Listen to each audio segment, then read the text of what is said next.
The following program contains mature content, subject matter, and coarse language that is intended for mature audiences only. Views and opinions that are expressed are not the opinions, views, or a reflection of advertisers, guests, or any syndicated affiliates of the Benet Embry Show broadcast. Viewer discretion is advised.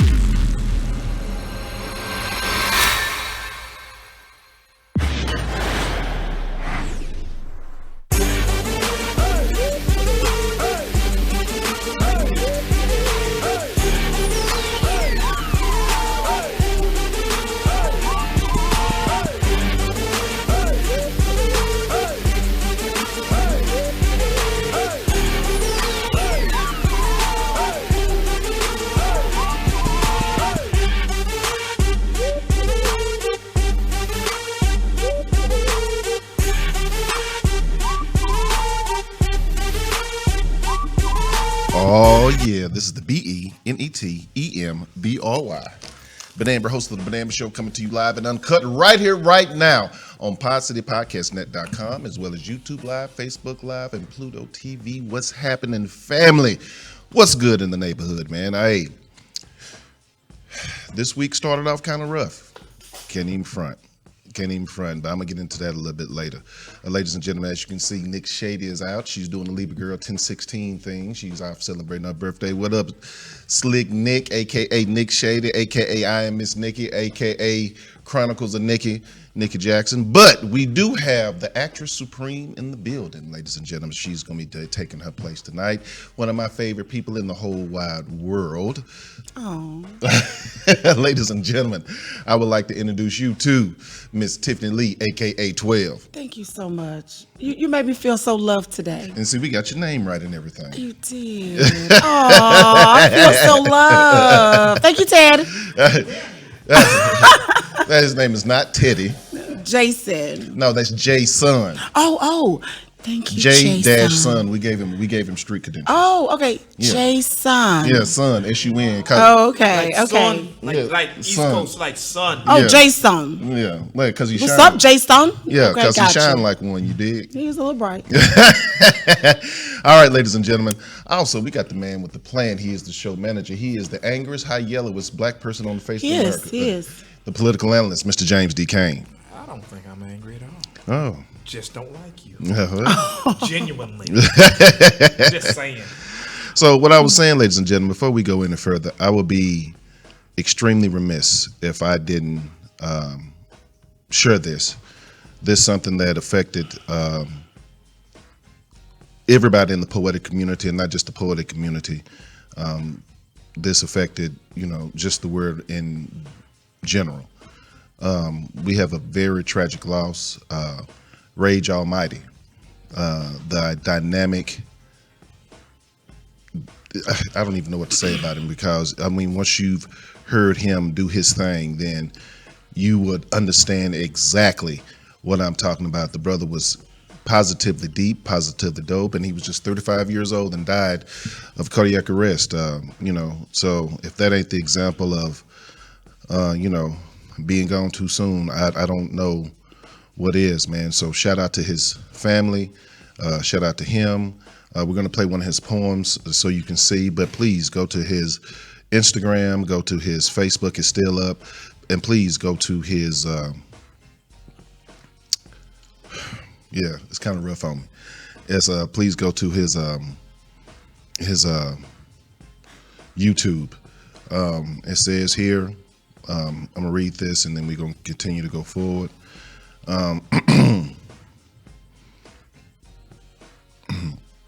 Rage Almighty, aka Rage the Poet, was born Adam Tench on the first day of 1984 in Boston, Massachusetts. Rage died October 13, 2019 of a reported cardiac arrest at age 35. Rage Almighty was a longtime figure in the Dallas and national poetic scene. He always had a kind word for those of us on the Flagstaff and Sedona National Poet Slam teams. We mourn his loss, as everybody else. By 11, Rage Almighty had begun his acting career, having roles in several school plays at the age of 13. In search of a better opportunity and a better place for Rage and his sister to grow up, Rage's family moved to Dallas, Texas, specifically the North Side. It was here that Rage honed his writing skills with influence from his older sister, focused his attention on poetry.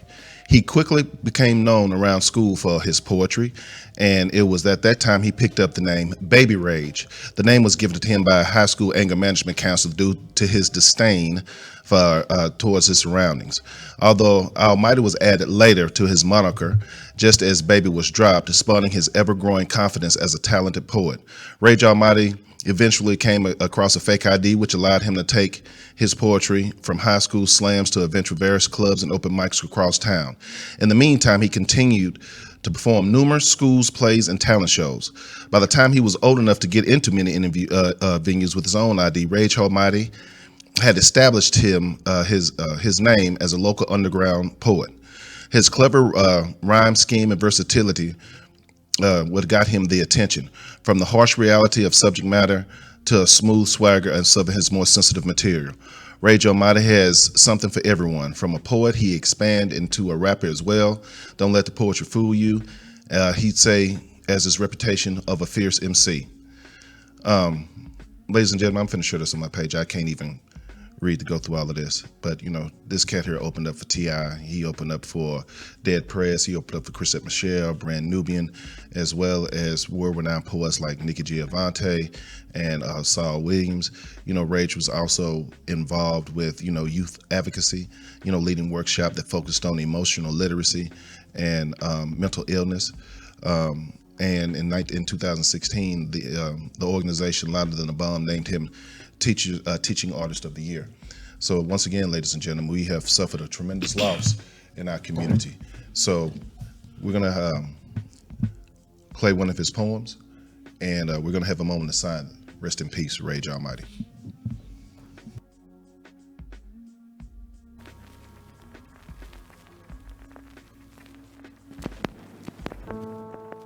Do you know what depression feels like? It feels like 1,000-pound weight holding your body down in a pool of water, barely reaching your chin. So no matter how bad your neck hurts, you gotta keep your head up to survive. It's looking at the sky, seeing how far away heaven is from you right now. It's how much you hate now. And every second after it. It's the feeling after you realize that one thing that you want so passionate is drifting past your tips. And each time you reach to grab it, you get a mouthful of water and you sacrifice drowning. Depression is the pressure bouncing against your chest. Asthmatic, air keeps seeping in, even though I don't want to breathe again. Depression is finally falling asleep and waking up so pissed off for no apparent reason in the morning. It's a constant state of mourning when the only thing that died is your pride, is pushing everybody that loves you as far away from you as humanly possible, because I don't deserve them. Desert them before they desert me. It's quicksand sinking, it's feeling alone in a room full of people. It's all right. Yeah, I'm okay. No, really, I'm good. It's applying a clown face and pretending everything is cool and content when you know you will explode any minute. Depression is 4 hydrocodones, 2 X pills, and a poetry show. Feeling like the biggest hypocrite in the world.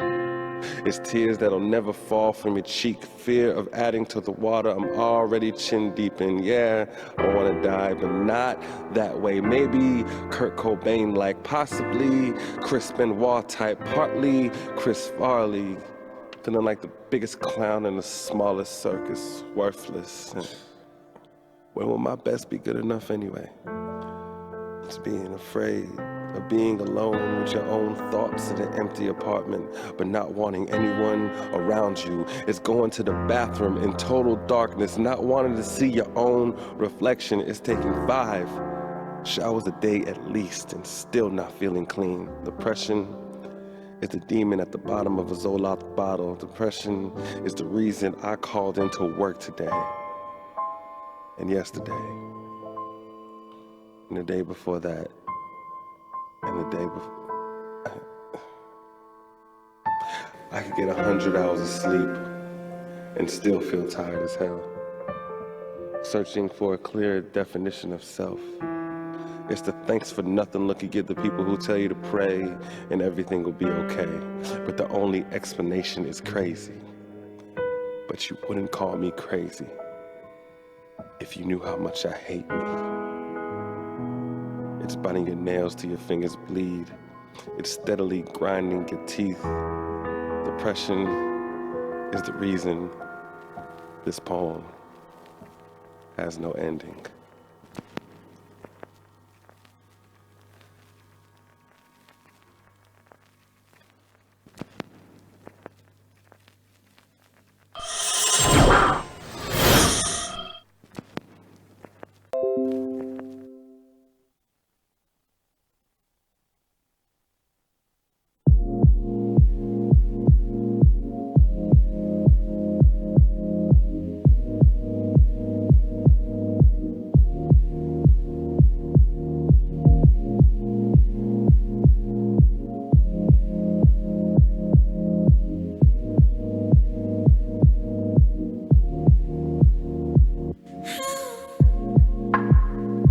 I really don't know how to express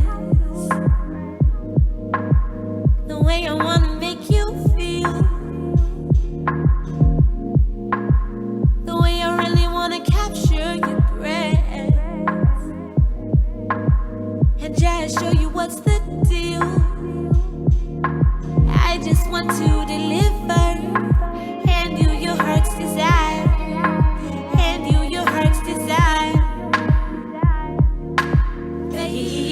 Baby, tonight's the night that I show you just how I really feel, really feel. Tonight's the night that I show you just how I really feel, really feel. You feel a void I never knew I had. I never knew I was half full. Drinking from your fountain eternally. You are everything to me. Now let me cater to you. Let me take you to another place. Let my inhibitions at the gate. I'm not holding back on no I ain't for you. Let me trace your body while you lay. Tell you things with patterns I create. Let me be your rhythm, baby, and the blues.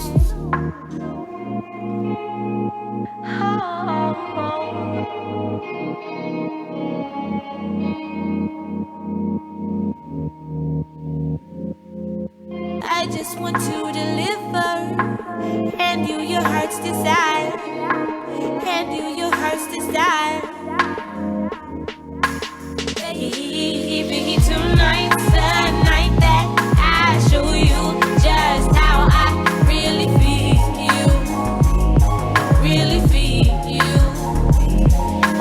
Tonight's the night that I show you just how I really feel, really feel. Baby, tonight's the night that I show you just how I really feel, really feel. Tonight's the night that I show you just how I really feel, really feel. Baby, tonight's the night that I show you just how I really feel, really feel.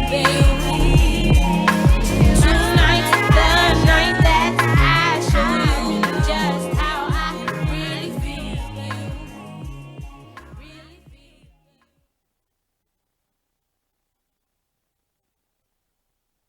See, my husband left me You said you hurt me, This shit is on you!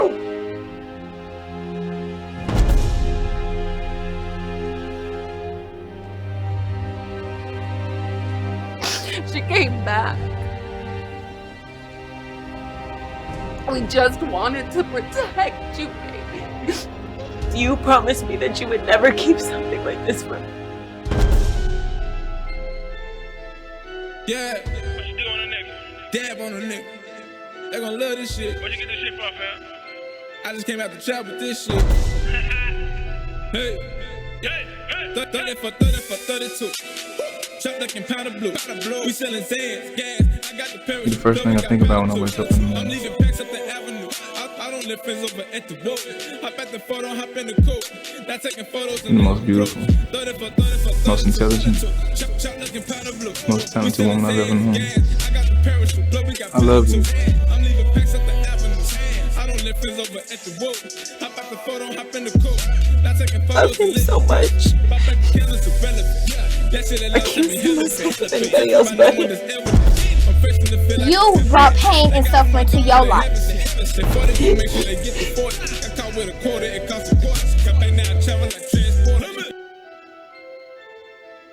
Yeah. What you do on a nigga? Dab on a nigga. They gon' love this shit. Where'd you get this shit from, fam? I just came out the trap with this shit. Hey. Hey. 30 for 32. Trap looking powder blue. We selling Zans, gas. Maybe I didn't make myself clear. You didn't understand. I'm not raising no kids. I don't live friends over at the woke. Hop at the photo, hop in the coat.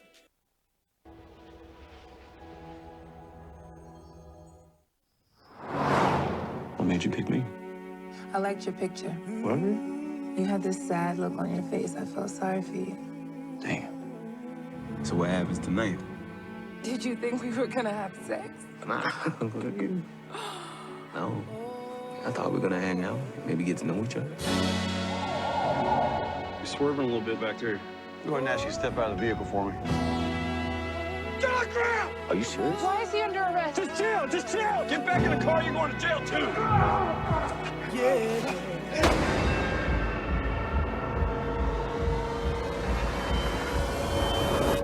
What do you want? I want to ride or die. Cop killers! Cop killers! It was self-defense. There is nothing back there for us. Oh, we're in the Black Bonnie and Clyde. Is this y'all? Power to the people. I ain't gonna bend the world. As long as my lady remembers me fondly, that's all I need. Can I be your legacy? You already are.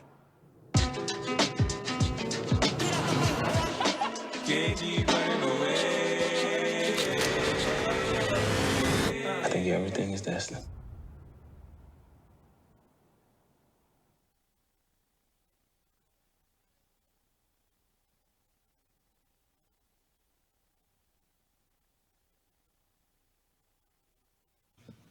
Hello, I'm Luna Corazon, and you are tuning in Benet Embry Show.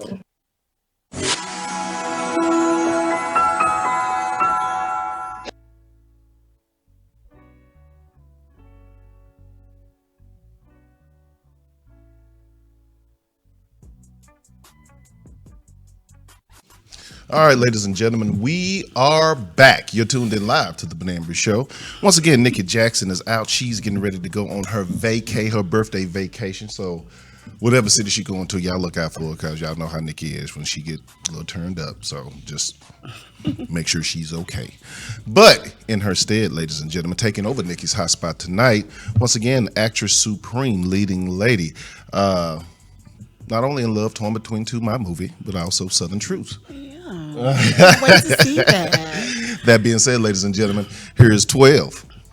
Thank you. I mean, Tiffany. Well, 12. Everybody just call her 12. Tiffany 12. Tiffany 12. Well, Nikki, thank you for letting me borrow your hotspot. I just want to get the male perspective on this short little story that I have, and it's a true story. So years ago, I dated a young man. He was very nice. He was perfect. No complaints, except for one. You was married? No. He was gay? I wasn't happy. He I wasn't happy. Sexually? Yes. Oh. Okay. So he had a small wiener. Other than that, he was flowers, just everything. He was so nice. Okay. Overcompensation. So. Little wiener syndrome. So here was the deal. I couldn't tell him this. Why? Because he was a good guy and I didn't want to damage his ego. What was his head game like? So what happened? It was fine.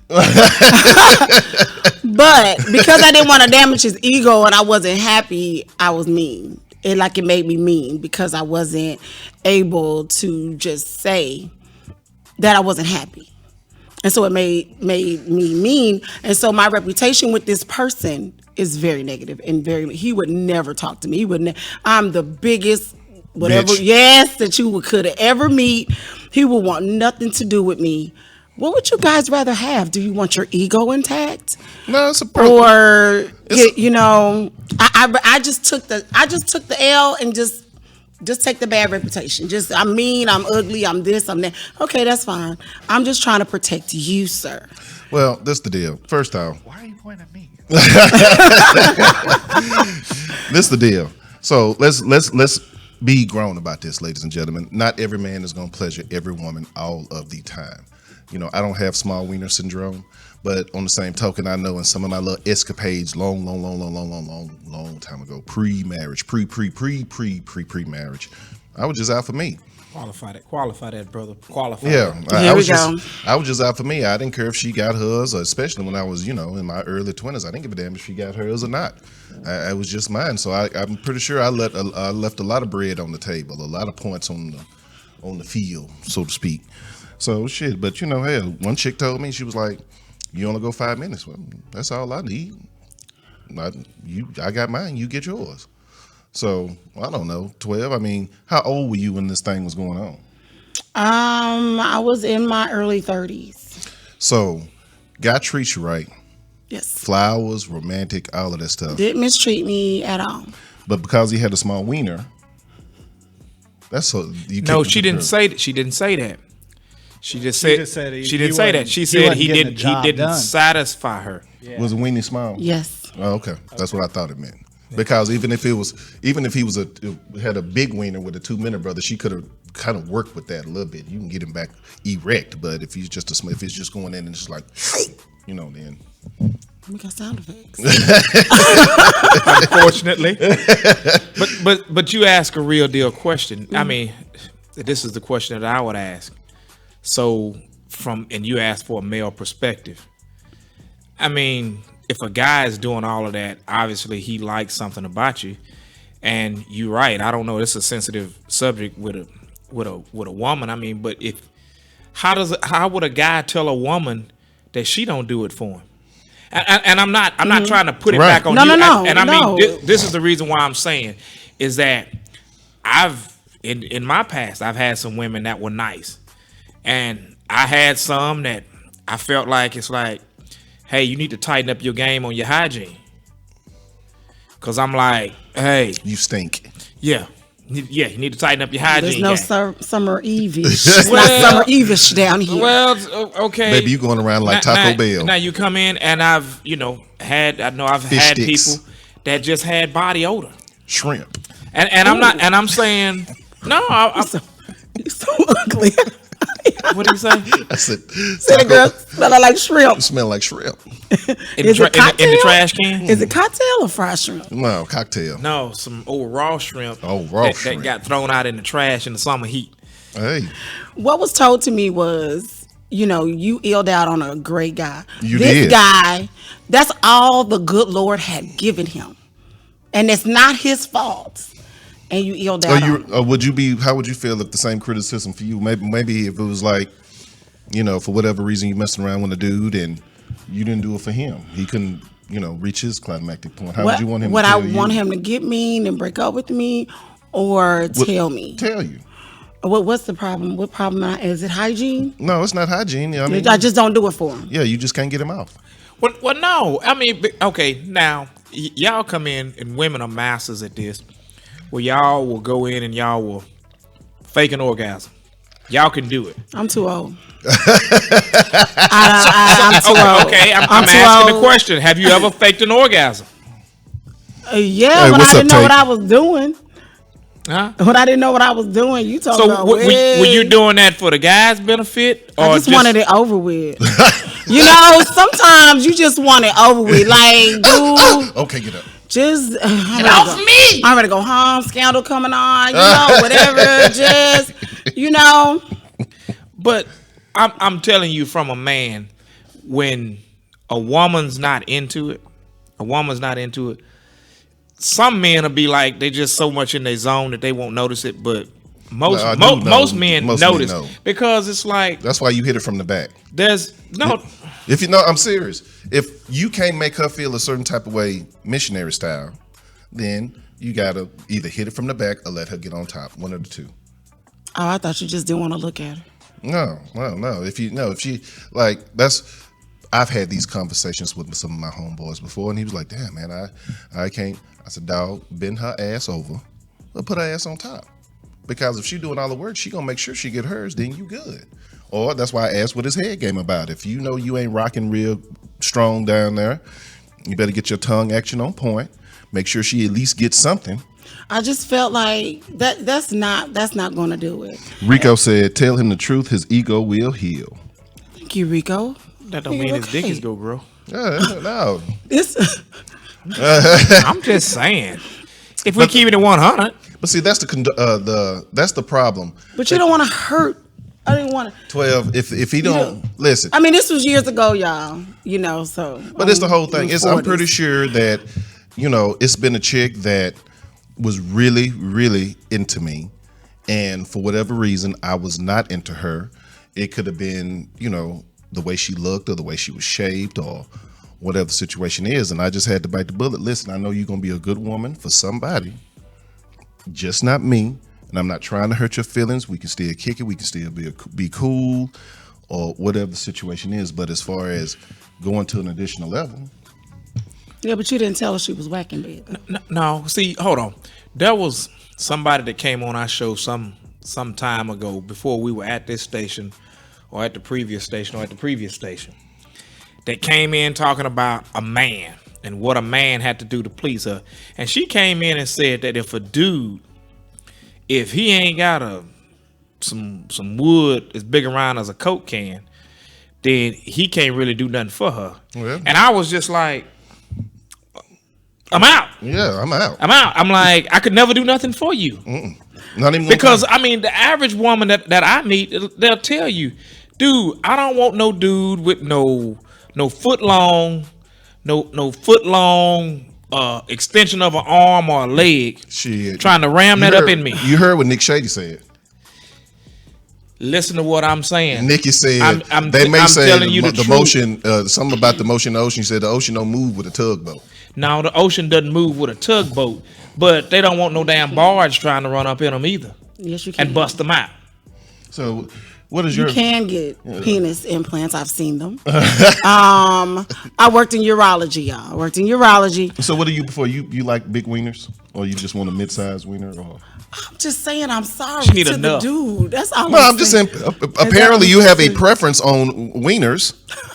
You know, no, she's like, I'm sorry, I ain't sorry. I'm sorry, I ain't sorry. I'm sorry, like I was mean to dude. I wanted to. Well, just apologize to him. I'm sorry. Yeah, just hit him on Facebook. Hey, listen. No, I won't. Why?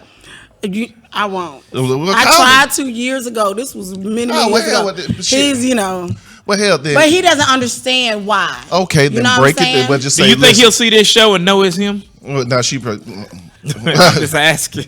I don't know. Hey, player. I don't know. This was years We don't ago. know what 12 got going on down there. We ain't never been with her in that type of way. But if you're not doing it for her, you'll find somebody you can do it to. Maybe a midget. Maybe somebody who's not, maybe a virgin. I think when it comes down to that, the truth will always set you free. Yeah. Would you want to hear that? Every time. No, of course we wouldn't want to hear that. You don't want to, but it's the truth. Okay, 12. You learn from it. And then you can't do anything unless you get an implant. Somebody said you couldn't get implants, and yes, you can. So Benet, you pump it up with air, the implant in your thigh, and you pump it. No, that's for impotency. No. It's an implant. I've actually played with them in the office.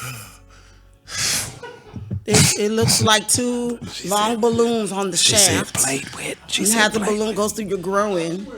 She said played with. I used to work in urology, and then you push right here when you're ready. Push. I know she said play. And then you let the air out, and then you let the air out. Is this like those? It's those a penile pump. shoes back in the day. The little Nike shoes. Yeah, and then you let the air out. You're like. Yeah. No, but hold on. See, we're not gonna skip over the part said when she said she played with it. So. Yeah, they weren't implanted. They weren't. They were out, so it was very interesting. Like on a little mannequin. Yeah. No, they were just out. Because we had patients to come in and they wondered about it, and they had had them out so that they could see them, feel them, and know what was being implanted where to make a decision. You felt on it and. Well, actually, I had a patient come in who forgot to deflate one time. And I knew he was an older gentleman. Yeah, this is true. He was an older gentleman. And I was like, wow, he's very stout, to be an older gentleman. And so I'm So you looking at dick prints on older dudes? Well, he was getting a cystoscopy, so I had to sterilize him, numb him up. And he goes, oh, I'm sorry, I forgot to let the air out of my, because I noticed the tip of it was like doing this, but the shaft of it was like the microphone. It was just like this, but that tip was like. Had you seen this patient before? No, it was my first time seeing the patient. Like but I was like, man, like floppy dick syndrome or something. Just on the tip. It's almost like yeah. And so he finally told me because I had to hold it, numb him up, and he goes, oh, I forgot to let the air out. I guess he was using it. Wait a minute, what did it do? 12? What the tip do? That tip, it was like detached or something. Hello, James. Honesty is the best policy, ladies and gentlemen. Thank you, Nikki, for your corner. Thank you for your. There'll be some times in any relationship that you have to have the truth. My wife fusses at me all the time because she'll tell me I'm not the cleanest man in the world, which is probably true because. Are you not wiping right? No, she's talking about like picking up shit around the house. We were talking about other stuff, and you just said you want to. Did he not? Racing stripes. We were talking about racing stripes. Hey, but hold on. Before you finish that, Benet, this is one thing that I do want to say, Benet, you have to help me with this.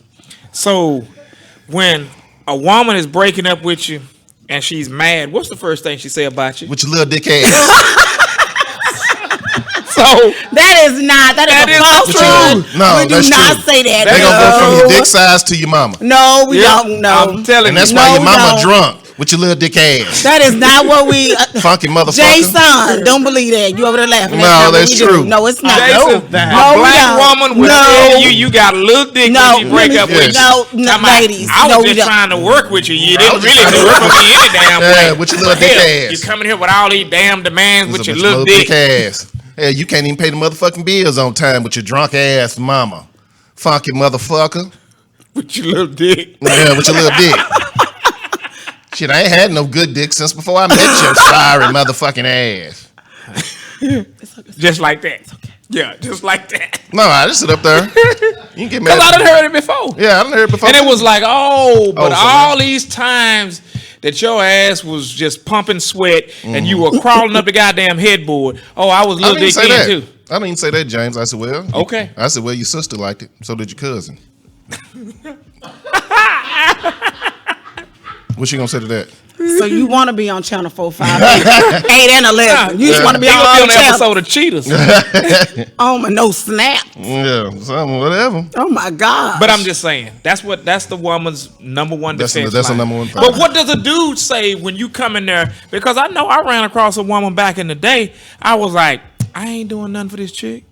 A damn horse has been in here before. I tell you what you say when she says your little dick ass. You say, well, even a 747 looks small flying into the Grand Canyon. Oh, shout out to Jason. Yeah. Oh, you sing him, man. He got comes back. He got comes back. Now, see, if you told him that and he came back at you, your feelings wouldn't have been all hurt. You'd be like, I need to do Kegels and yeah. I would have got. I've been wearing those egg things. Those weights. Well, because women can go get a surgery now that are like tighten it up, revirginate them, and tighten the thing up, tighten it back up. Y'all got the Is that a technical term? Who got a pump? I don't know. I don't know. Who's getting the pump? I just thought that was for Everybody erectile got a surgery they dysfunction. can get. The dudes that get the pumps are the ones that have they get their prostate taken Erectile out. dysfunction. And erectile dysfunction, they go take some Viagra, Why? Okay, some Cialis, something else. why is it that y'all gotta have this major medical issue? Why you just ain't got it and you get a pump? Oh, it don't bother me. I'm gonna rock somebody world. It ain't got to be you, but coochie is coochie. So it is what it is. Okay, but you just got to think. I mean, if you theoretically, really think, the older a man gets, the lower his testosterone levels go, and then that other things, weight gain, all these other things that go along with that, they come to you. And then one of the side effects of that is that that thing just don't stand up like it used to. Like my partner say, hell, it used to get hard, but then now it just get heavy. Shit. I'm just saying. I ain't never heard that one before. Was that Bama? Yep. Just get heavy now. Well, just take the blue Skittles, y'all. No, it's like the blood flow to it and just get heavy. It don't what you get up say? no more. So what? So, ladies and gentlemen, 12 is How single. about the blue Skittles? So, okay. They got stuff you can get at the gas station for that, girl. So 12 is single. So if a man comes up to you, he needs to have what type of penis size? No, you are not going to 6 suck inches? me into 7 the inches? abyss of that 7 inches conversation. I'm just asking. So man, we I just don't want want this someone- situation to happen again. I just want someone. Because you'll be back on this show and the dude say, yeah, he was really cool, he was really nice, but he had a little wiener. Well, now everybody know if I get mean, this man should get mean. Leave her alone. You know what I'm saying? Now everybody knows. See, that's intimidating to a man. What? That is intimidating to a What? man. What is? Sex. Because we had the first list. Let me tell you something, ladies. The first time a man sleeps with you, he's worried, regardless if he's rocking a telephone pole, because he don't know how you really like it. Some women like the pounding, some women like the gentle stroking, some like little half and half action. So fellas, what you do is once you get her all hot and bothered, put her ass on top, watch how she move, then flip her ass over. That way the pressure's off of you. You have a science. Yeah. Oh hell yeah. You got to know what the deal is. And then if that don't work, if you can't do it missionary style, again, you can never go wrong with bending her over and smacking that ass, because, make her feel it one way or the other. And pat, just how you got to do this. This has been Nikki's Corner. Yeah, Nikki's Hot Spot. Nikki's Hot Spot Corner. I don't know. What is our topic? Our topic for the night, ladies and gentlemen. Oh, follow Nikki at I Miss Nikki. Libra Girl. Libra Girl 1016 on Instagram and Twitter. Nikki Jackson on Facebook. Follow her book, The Secret Life of Danielle Alexander, on Amazon. Go buy her book. And that's pretty much it. Now, the topic for tonight is, when is enough enough? And not only are we talking about relationships, but we're also talking about those family members who they constantly call you all the time for every single solitary thing. When is enough enough? How do you get your family members or somebody that that you're in a relationship with? How do you cut them off slowly? You love them, but you need to love them from a distance. We're gonna discuss that. Time for a break, Jason. Ladies and gentlemen, we're finna take another break. You're tuned in live to the Benet Embry show. Vibration's extremely high. I'm feeling cool. I'm feeling like snow on a hot day. You know what I'm saying? I'm feeling fabulous, fantastic. You dig? I'm smiling. I'm singing. I'm singing like the birds. I'm up early to get the worm. You feel me? Slicker than a perm. Too clean. Don't stand next to me if you ain't got it.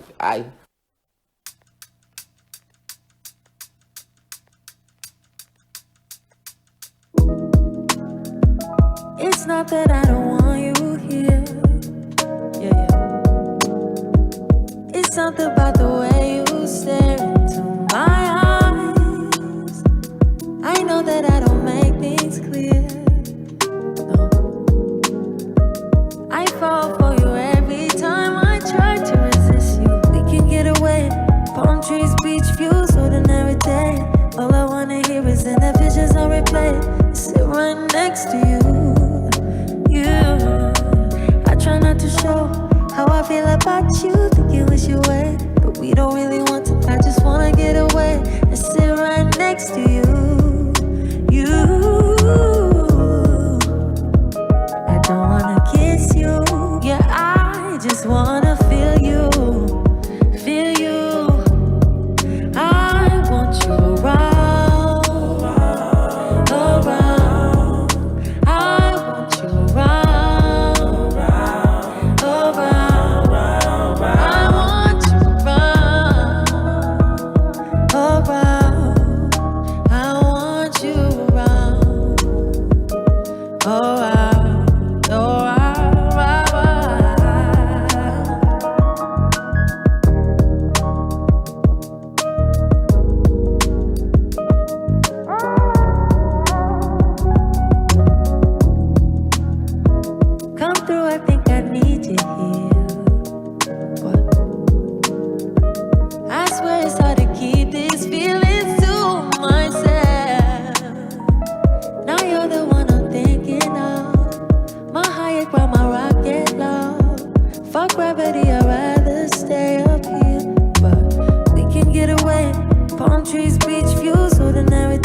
replay. I sit right next to you.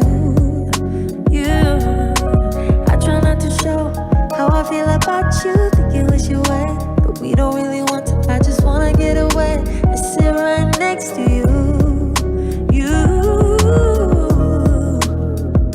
I don't wanna kiss you. Yeah, I just wanna feel you. Feel you. I want you around. Around. I want you around. Around. I want you around.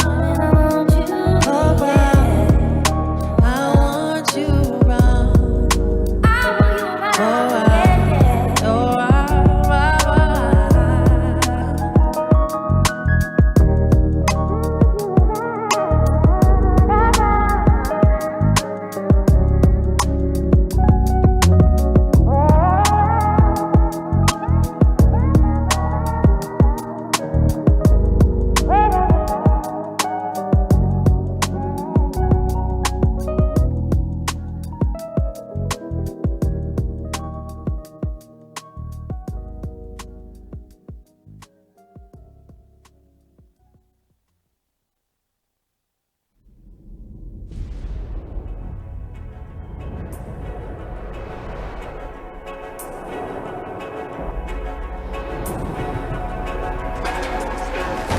Hey! Oh, shit. Oh. Come on, man. You can get that buffed out. No, you can get that buffed out. Remember, knock and talk. Yeah, knock, knock. Miami PD, get down! What the hell happened to knock and talk? Hands behind your head right now. I got this. I'm gonna penetrate this man's soul with my heart. What? Watch and learn. Sir, I realize that you're scared. You know, sometimes fear.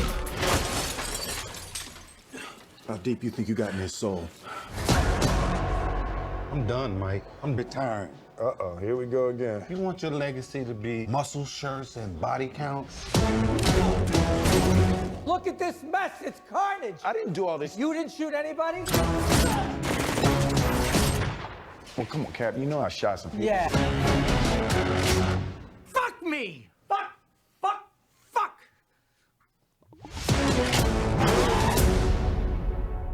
In these streets, I never trusted anybody but you. I'm asking you, man. Bad boys. One last time. One last time. I'm the definition of half man, half drugs. Ask the clubs, bad boy, that's what's up. He's driving through a mall. We're not just black, we're cops too. We'll pull ourselves over later. It's official. I survived what I've been through. Y'all got drama, the saga continues. Bad boys.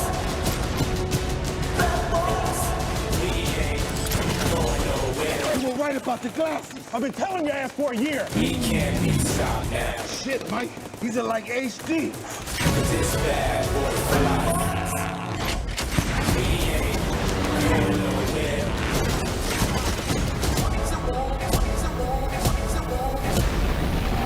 Cause it's bad boy for life. Bad boys, bad boys. Hey, what you gonna do? What you gonna do when we come in? No, never. Y'all will never do that again. Yeah, and you fucking up the lyrics, which take a long time to learn. Cause it's bad boy for life.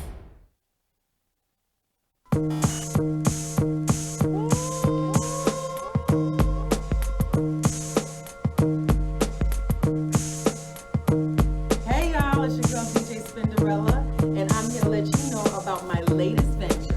I am now the official brand ambassador for Dallas's premier DJ and production school, the Keep Spinning DJ Academy. I'll also be teaching a master class for beginners for fall term, as well as hosting scratch and tip events, so you can get a chance to learn from me. I truly believe in what my boy Jay Cliff is doing. He even taught my daughter how to DJ. So learn to DJ the right way, right here at Keep Spinning DJ Academy.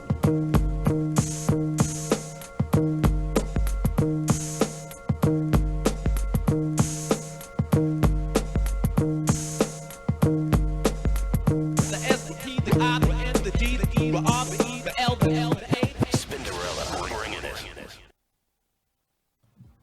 Yo, what's up, everybody? My name is Denzel Whitaker. You're tuned in to the Benet Embry Show.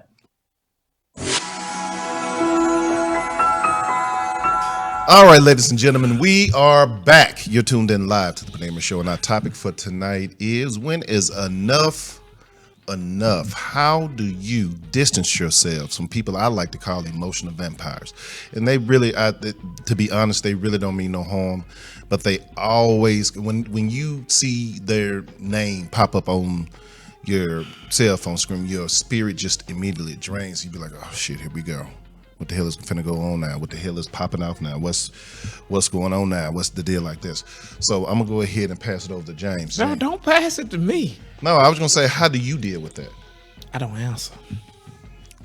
Honestly, I don't. Some days, man, I see a number come up on the phone and I just say, man, you know what? I just don't have the energy, the time, and I go back to that old adage: if you ain't got nothing nice to say, don't say nothing at all. Mm-hmm. And if I ain't got nothing to say, I just don't answer the damn phone. Well, you got a family member that was really cool with us back in the day. Yeah. And now you don't. You know what I'm talking about. Oh yeah. Yeah. And now you don't fool with him. What pushed you to that point? His mouth. Mm-hmm. His mouth. He come in. I can only take so much, and growing up, you can make excuses for anybody. And I'm saying for years that what he did. Oh, he just crazy. He just crazy. No, bump that, man. Time out. Some things, it's like you draw a line and you come to a conclusion that, man, listen, I don't have time for this in my life, because I'm always reaching out to you. And every time I reach out to you, it's like you feel like somebody's trying to take something from you. And I don't want nothing from you. And I'm reaching out to you because, you kinfolk. But then if you feel like everybody's mooching off you, leeching off you, and that you do so much for everybody, then I don't want nothing from you. And then if you got comments to say about my mama, my dad, and my brother, my children, my wife, I ain't got time for it. Because when you talk that trash and act like you big and bad and that you got a pistol and that you tough and you a gangster, well, I got pistols too, and I got attitude too, and I know how to shoot, and I'm quick with the tongue too. You got two ignorant people, it just ain't a good mix. What about you, Torp? How do you know when enough is enough? I do like James. I don't answer the phone. When people are exhausting to me, when it's Yes, exhausting that's to deep. be your friend, Right. just to talk to you drains my energy, my mind. I feel worse than before I answered the phone. I don't answer the phone. I start there with the phone thing. Right. When I see you, I speak. It's very general, Mhm. But anybody who is sucking the energy out of me, I just don't do it. I just don't. Shout out to Raymond Rush. What's going on, Raymond? John Tyler class of 1989 right there. So, well, but for me, and people say, okay, but I don't know when to stop. I love this person, and I know they need help, and you have to come to a point. Damn, every time you talk to me, you need help. You need something. It's never, hey, what's going on? Yeah, how you doing? How you don't you never doing? call me to see how I'm doing. Hey, matter of fact, well, once you come hang out with me, I'll buy the drinks, or let's go over here and chill out, or something like that. But every Or time- you're just calling to be nosy. Yeah, You're right. just calling because you want information. You want to know what's going on. I stay Right. away from those two.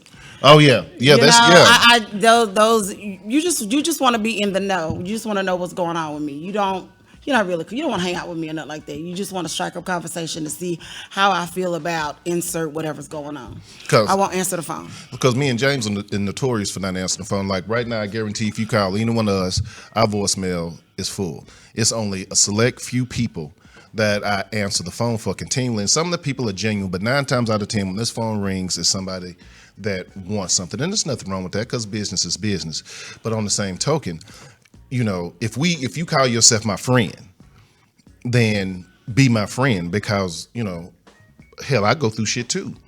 Yeah, sometimes I call James and we'll be on the phone 30 minutes and it's just me venting, or he'll call me pissed off and it's 30 minutes with him just venting, or whatever the situation is. But so there's an even trade-off. Now sometimes, hey dog, I need you to do this, or hey dog, I need you to come help me move something, or do this or do that, or whatever the situation is. But every time that we talk to each other, it is not it is not, oh man, I'm in dire straits, or whatever the situation it is. So just be mindful of that. And we're talking about family members, but that's also that's subject to your relationship. But I mean, I think it goes deeper because, like you say, man, what was that song? Kendrick Lamar, "Bitch Don't Kill My Vibe." Right on. And I mean, I love that song because it says what I'm thinking. I'm a sinner. We're all gonna sin again. It's like when you have people that just drain you, man. It's like it does something to you. And what I figured out, and this is true. Successful people hang around other successful people. I agree with that. Because you feed off of the energy of each other. And if you have negative people around you all the time, man, you ain't about to do nothing in life. Because the old preacher used to say, if it's 10 of y'all, you got 9 friends, and all 9 of your friends are broke, then you the next broke joker in line. Right. Because, birds of a feather flock together. Yeah. And I mean, it's true. And it's like the same thing as with negative people, because I had to check myself on some things to where I was complaining about some things. And this is what I found out. When you start complaining, bitching, whatever you want to call it, about stuff, you tend to draw that energy to you. So it's not like you complaining about something, then all of a sudden this positive energy comes and everything starts to get better. It's more of the same negative keeps coming. On the same token, dog, like when me and you talk, and I'm using us as an example. Yeah. When I'm frustrated or I'm bitching or complaining, whatever situation, it feels good to get that out of me because it helps me clear my head, clear my thought process, and even clear my heart. So there's nothing wrong with bitching to your friend, but every phone conversation does not need to be about that. Because first time I'm gonna call you, I'm gonna be bitching. The second time I'm gonna call you, I'm saying, okay, this is what the deal is. Now these are solutions I have. What do you think about these? For advice or whatever the situation is. Third time I'm calling, either I got a resolution and we finna go kick it, hang out, do something or whatever the situation is, or something like that. But I think 12 said it cool, exhausting. I call them emotional vampires. And even, and I worry about my wife for the simple fact that, I call her all the time, we are the world, because she tried to save every motherfucking body. And I have to tell her, baby, there's 2 things I know. 1, there is a God. 2, you ain't him.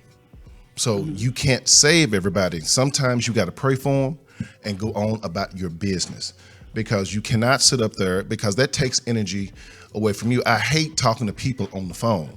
And then when I get off the phone, then I'm in the fucked up mood. You know what I'm saying? Right. I could be just chilling. And then after I get off the phone with you, I'm mad and shit. And I don't even know what the fuck I'm mad for and all of that You stuff. mad because you answered the phone? Yeah. You know something, Yeah. You know something else that adds to that culture is that a lot of times, and I just found this true, is that it's the shit that you watch. So if you sitting down watching some bullshit on TV and they fighting, they tossing drinks at each other and they arguing, and it's always some kind of damn drama line to where one woman is coming out of another one, and then you come in and you know people start to think, well, damn, well, maybe they're looking at their own relationship and saying, well, my man was kind of acting like that, and maybe that's what's going on with him. It's the same thing. Like when you hear the commercials for like these drugs, like, hey, are you having bloating? Or are you having these symptoms? Then you sit up and say, yes, I am. Say, well, damn, I am. Maybe I have. Maybe I need that drug. I am itchy. Maybe I do need that. The Bible does say something about feeding your flesh with certain things, but on the same token, I was just jamming Natural Born Killers with Ice Cube and Dr. Dre on the way here. It didn't make me want to go out and kill nobody. I think, because sometimes I listen to,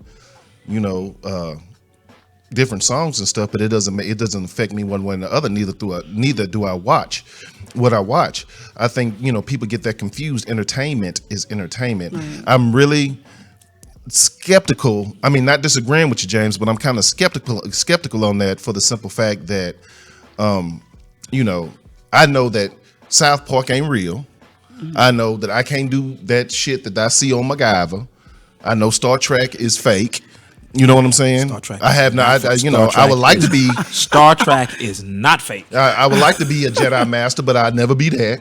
You know, Star Trek predicts the future. I've never seen one episode. I wish I had abs like those dudes in 300, but I don't. So you know, nice. That was nice. I just want to get on the mic and say that 300 was really, really nice. On the flip side, as a friend or family member, it's also important to understand when we don't answer the phone and don't take it personal. I've lost friendships because I didn't answer the phone, and it's not that I'm mad at you. I need a minute. Sometimes because I'm dealing. Yeah. I feel like if you're my Right. friend or family member and you really know me, then you know if I'm not answering the phone, don't take it personal. She'll call me when she feel up to it. Mm-hmm. And a lot of people who are ultra sensitive, they're draining. They're very, very draining because it's like everything you do, they take it personal and to heart. It don't have nothing to do with you.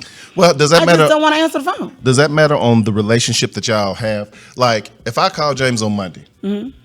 and he don't call me back, I may try him again on Wednesday. Mm-hmm. If he don't answer the phone, then I'm getting worried. Because normally he calls me back. If it's not right back, it's within a 36-hour time frame or a text or some or whatever situation. I don't respond like you think I do. Yeah. Everybody say that. They like, you know, I said, and the deal is that sometimes I'm sleeping. Sometimes I'm like, you know what? Wife could be talking to me. And I'm like, she say, and the phone ring and it'll be like, she's like, you go answer that, and I'm just I know the feeling. like, nah, baby, just I know the feeling. I'm like, just keep talking. I know the And so feeling. then you hear it out, and then you wait it out, and then it's like, you know, you call somebody back, hey man, you know, I couldn't answer, dog. Yeah, because what it is. I answered the phone. He talking to me, and Goosey looking at me like, say, dog, I gotta call you back. She want to talk to me about something. Right. I just like, I like this. You guys are honed in. I'm not going to call you trained, but I like that y'all are respectful and y'all pick up the cues. That's all I'm saying. Yeah, because we want some coochie. It always circles back to the coochie. It's all about friction, baby. Yeah. Always about friction. Always about friction. Yeah, because if I stayed on the phone with James and talked to him for about 30 minutes, then when she get in the bed and I go to rub on, now when you call your motherfucking homeboy, that's the one who you paying all the attention to. What I had to say wasn't even important. No, I'm not finna mess up no coochie. With your little dick self. Yeah, yeah. Your little dick ass. Your little dick ass. I was on the motherfucking phone. It's strange, but that's how relationships work, I guess. That's how relationships work, man. And you like you say, you do pick up the cues, but I'm just saying is that if a dude, I'm telling you, if you on the phone talking to your homegirl and y'all talking some ratchet mess, this is a dude, and y'all talking some ratchet mess, and dude is just sitting there, and if you got off the phone and came in there and started hooking your man up, he done already forgot about the conversation that you had. Yeah. When my wife get on the phone with her friends, I leave the room because A, don't want to hear it. I really don't want to hear it. 2, it's probably some fucked up stupid shit that don't concern my household. 3, I can watch my sports in peace. And so when she finished talking to her friends, I love it. As long as they don't come with that crazy shit, oh, we finna come over there and stay for a couple of days. No. The inn is closed. But other than that, but now, do all of no. So go ahead and have your conversations and all of that stuff. So no, it's not about being trained, because one of my biggest pet peeves, and James do it too. If I'm talking to your ass on the phone, don't talk to nobody else off the goddamn phone. That infuriates me. You got mad out of nowhere, like it. Yeah, it does. I'm like, yeah, baby. So yeah, okay. What you wanna do tonight? Okay. And then I hear in the background, yeah, hey. I'm trying to put some shit together. What are we gonna do? Well, she was just fuck her. What can we talk and see? Can we get? Then you can go back and talk to them. I hate that shit. That is the most rudest thing in the world to me. So shout out to picking up on cues. What are some of your pet peeves, 12? I don't even know what to say. You got so angry. The baby got so angry. Wife, please don't talk to nobody else. Go to bed, kids. Don't yell out anything. Don't yell out anything. If I call you and say, hey, 12, I need you to come to the show, and you're gonna say, what time? What's the topic? And you trying to get information from me, and I'm like, well, hold on, yeah. Let me get a number 2 with a drink. Oh my gosh, I'm notorious for that. if I'm at the drive-thru, but they talking to me and it's my food. You know what I'm saying? Like, I know we on the phone. I know we were in the middle of a deep conversation, but I'm trying to add an apple pie to my order. And you gotta understand, I've got to get, if I keep talking on the phone, I'm gonna forget to order the pepper and the pie, and then I got a problem. I want to apologize right now. I'm about to kill myself. Hold on, I need my apple pie. I'm sorry. I want to apologize to I did it Sunday. I apologize. You know who you are. I did it at Williams. I did it at Burger King. Shout out to Williams. I did it at Chick-fil-A. I apologize, y'all. But when somebody, I wanted the lemonade. I needed to make sure that they heard me. And so I'm not trying to be rude. Chick-fil-A. Yeah. And a cookie. Have y'all ever had the cookie? Hey, Ted. That is Jason. Why did she call you Ted? Started that when she got here. Oh. Called me Ted. And I was like, that's not right at Lord all. have mercy. I apologize. And then it went to Jason, and Jason. she was just saying Ted, and then Teddy Bear. I apologize. Maybe I should just, if I know it's my turn to order, let me call you back. Yeah, just say that. Let me call you back. All right, real quick. Some things to know that you're dealing with a person who's an emotional vampire and you might want to keep your distance away. First thing, they're always calling and asking for something. That's a telltale sign. Thank you. That's some chicken right there. I was coming for it. It was coming slow. Look. Second thing, if they're always calling and complaining. Two things right there. If they're always calling and asking for something, if they're always calling to complain. Third thing, if they never, ever, ever, ever have anything positive to say. Hey, I won $100 on the scratch off. You didn't win 105. You know what I'm saying? Those type people. Mm-hmm. Those are the people that you may want to watch yourself as far as being an emotional vampire. The fourth thing, when you get off the phone or interaction with that person, you feel tired. You're upset, you're irritated, you're frustrated, and you have no earthly inkling reason why, because they have sucked all the positivity out of you. You may want to watch those people. And this is family members, this is relationships, this is co-workers, this is anything. And the fifth thing is, what did I say the fifth thing was going to be? If that particular person always has you in a negative environment and or situation. Example, let's say you decide to go out with this particular person, whatever, that's your homie, that's your ace, that's your cool. Every time y'all go to a club, it's getting shot up or somebody fighting, or you can't be home at the designated time that you're supposed to be home, or whatever the situation is. You might want to be careful how you got that person, because obviously they don't give a fuck about your safety, or if you're in a relationship, because they doing them and that's all they care about. And not on the fact. So all these different things are dealing with selfish people. And so just be careful of that. And it don't take you long to figure out what a selfish people is. And so what did Maya Angelou say? If once people show who they are, believe them. Mm-hmm. Yep. So believe them and then treat them accordingly. You can still love them. I got a whole bunch of family members, love them to death. Do anything, no, I won't do anything in the world for them. But, I have to love them over here because what I got going over here cannot absorb all of that stuff. I could have been doing this, oh, you trying to act? You ain't been no damn actor. You too old. Anybody, who the fuck you think you is? You know what I'm saying? You doing poetry? No, you ain't doing no motherfucking poetry. You ain't write no goddamn book. What's in your cup? Oh my gosh. No, Coke. Roses are red, violets are blue. Yeah. You are ignorant, bitch, and I don't like you. Yeah. You made it rhyme. Yeah. And so, He talking about me right now. No, I'm not talking about you. Because when he first started doing poetry, I was like, oh no, you wasn't the only one. I was like, Negro, please. He wasn't the only one. And I was like, what you, Rose of Red, Little Red Riding Hood, what you doing, dog? No, he did. Mm-hmm. Did he do that? Mm-hmm. Because I never heard him do poetry. Turn his mic off. Listen, this was a long time ago. Ted. That is Jay's son. Matter of fact, ladies and gentlemen, we finna introduce you to our engineer.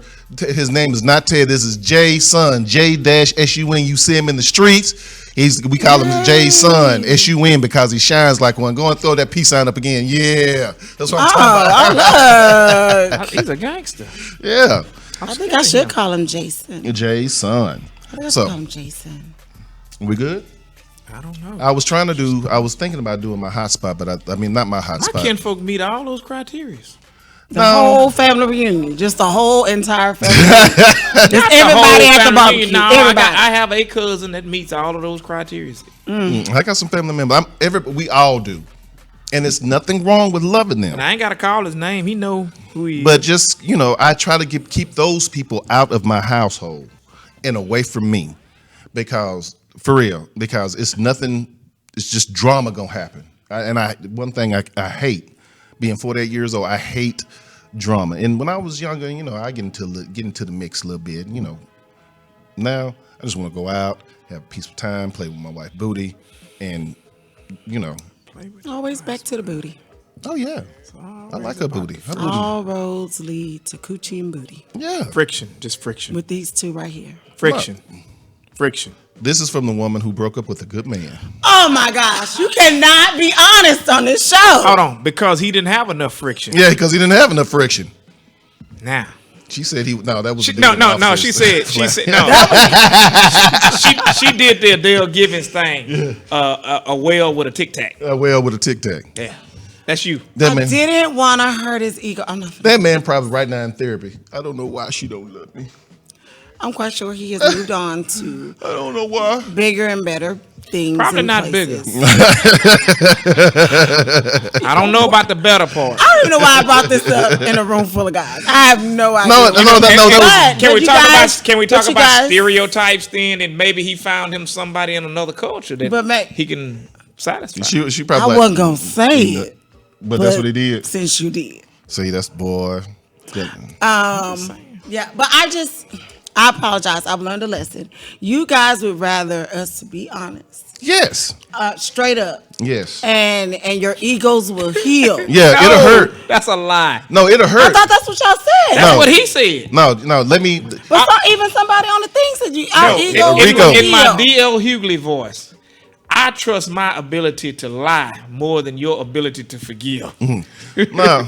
No, tell me, because I cannot process data unless I know all the facts. It ain't gonna help. Because if I'm really digging you and I'm not rocking your world sexually and you get mean or some stuff like that, I would rather you just tell me than treat me like a piece of shit, because I want to know what I did for my own evaluational purposes. And baby, listen. I apologize. No, it ain't gonna. I apologize. No, it's not gonna change nothing. It is what it is. But on the same token, at least he knows, or whatever the situation is. Oh, so it wasn't the way I treated her. It wasn't the way that I kissed her. It wasn't the way that I presented myself to her. Complete gentleman. And then what if his comeback is you say that to him and he say, well, it ain't my fault. Your stuff is just hulled out. Or what if he give me the whole, this is all the Lord gave me. Well, that's all the Lord did give him. I mean, it rains on the just and the unjust. Look, even Jason talking about. Yeah, it is what it is. Some women got boobs, some women got booty, some are just roll with the punches. Some are flat chested. I'm boob deficient. I'm boob deficient. Some are just straight up and down. Really? You are? Oh my gosh. Okay, so I have nothing to do with this from this particular point on. That's them two. I have nothing to do with it. I don't want to see shit. It must have been a push-up, bro. No. Okay. All right, I'm just checking. Okay, because I'm not looking at nothing. I'm just saying. I'm not looking at nothing. That was Thursday. Okay. And shout out to the Southern Truth premiere. Southern Truth show. Yeah, they had their premiere last Thursday and everything. And I wasn't dressed as a teacher. I'm looking very wholesome right now. I have a wholesome skirt on, and it is very loose and flowy. Be amazing, positivity for the children. That is not what I was reflecting on Thursday because it was a premiere. Yes. And so you have to dress up, be a little bit more adult, nighttime. Oh, adultish. Yeah, so I had like a party cocktail dress. Yeah. That's all. Can you stop looking at? Somebody took pictures. I didn't. I didn't know. I'm a gentleman. I'm not a stalker. I didn't even know he was gonna be there. I was like, oh hey, He's an executive producer. I saw that. Yeah. James is I'm looking at something from last week, man. Just made up. I just started calling you your name. Send it to me. I'm looking at the picture from last week, man. Honestly. Lies. Jason already got it. I can tell by his face over there. I can tell by his face over there. Send him nothing. He clicking buttons and everything, and he laughing real hard. All right, ladies and gentlemen, we're finna take a break, and then we're gonna come back with James's segment. It's time to get on the soapbox. Oh, no, we're not. Matter of fact, cue me up real quick, Jason. You expect him to react? He was trying to get that picture. Oh, he gonna get it up. James gonna send it to him. All you gotta do. Where you want me to send that picture to, Jason? You got the music going? Oh, okay. Yeah. But keep talking, bro. Oh, I'm keep talking. I'm just trying to, Y'all threw Jason off. I did throw him off. I said I was gonna cue him. No, I cue him like 5 minutes at a time. All right, here we go, ladies and gentlemen.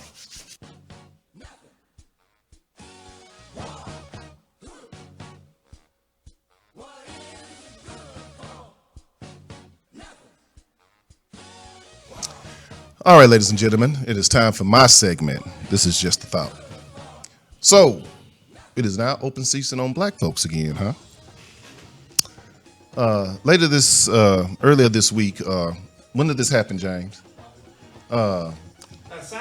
Saturday. Black woman sitting in her house, Pauline, chilling.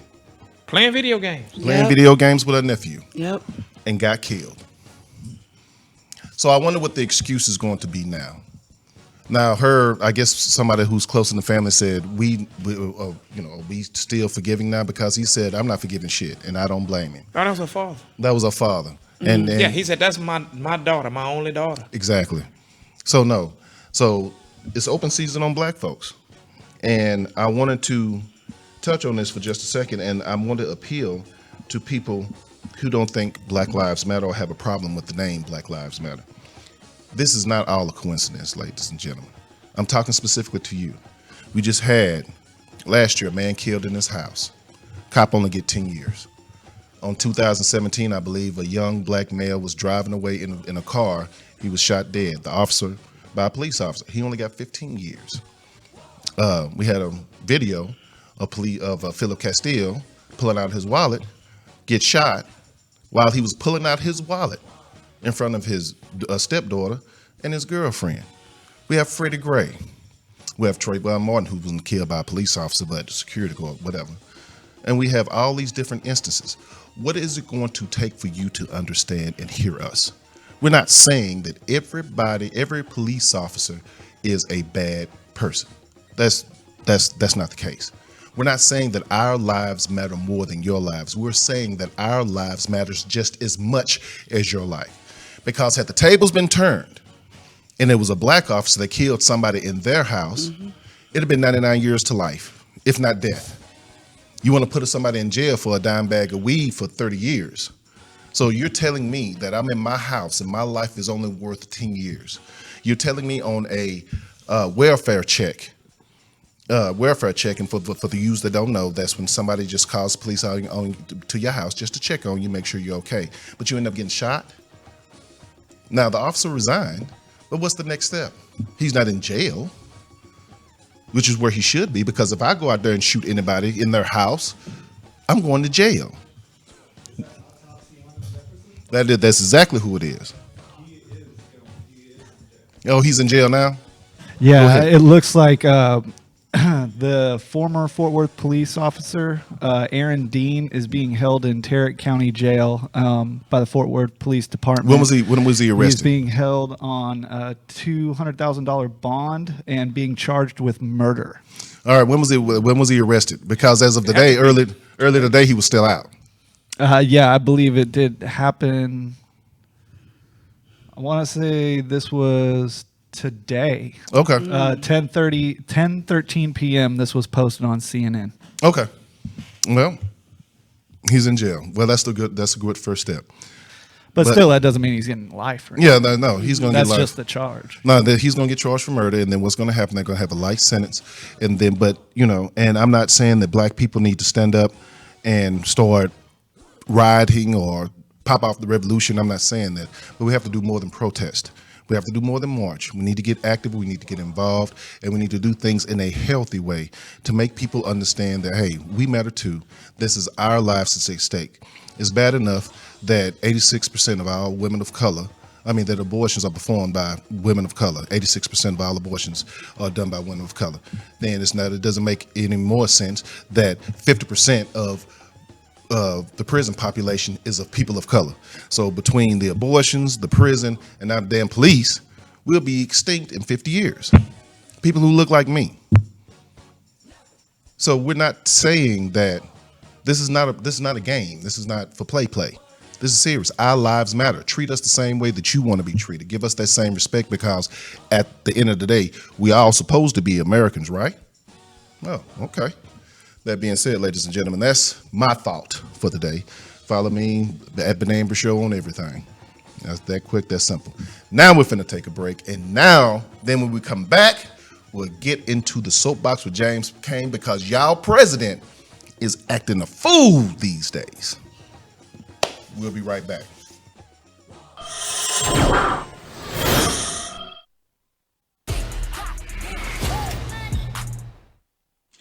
Front hook, ankle hook, knee hook. From here, you can do the carousel. Just switch and wrap.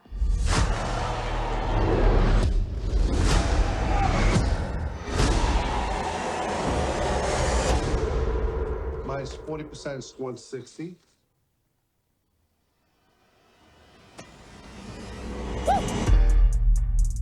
I just want to take care of my grandma, maybe go shopping every once in a while. When I was a kid, I always wanted to work with animals. I was close. Shake a little ass, you get a little bag. These Wall Street guys. You see what they did to this country? They stole from everybody. Hardworking people lost everything. And not one of these douchebags went to jail. The game is rigged, and it does not reward people who play by the rules. Then it's like robbing a bank, except you get the keys. Are you in? I got a These are my coworkers. jobs, please. What if somebody calls the cops? And says what? I spent $5,000 at a strip club, send help. Damn, We're a family now. damn, A family with money. damn. And when would you say that things got out of control? Pass the mirror. Please help! This is my husband!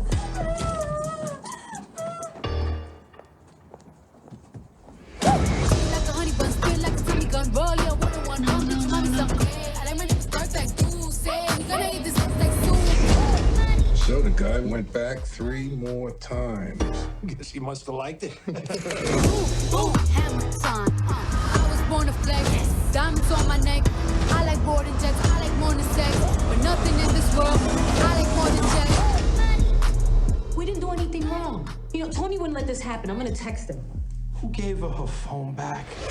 Jump it down, back it up. Ooh, hey, make that too. Hey.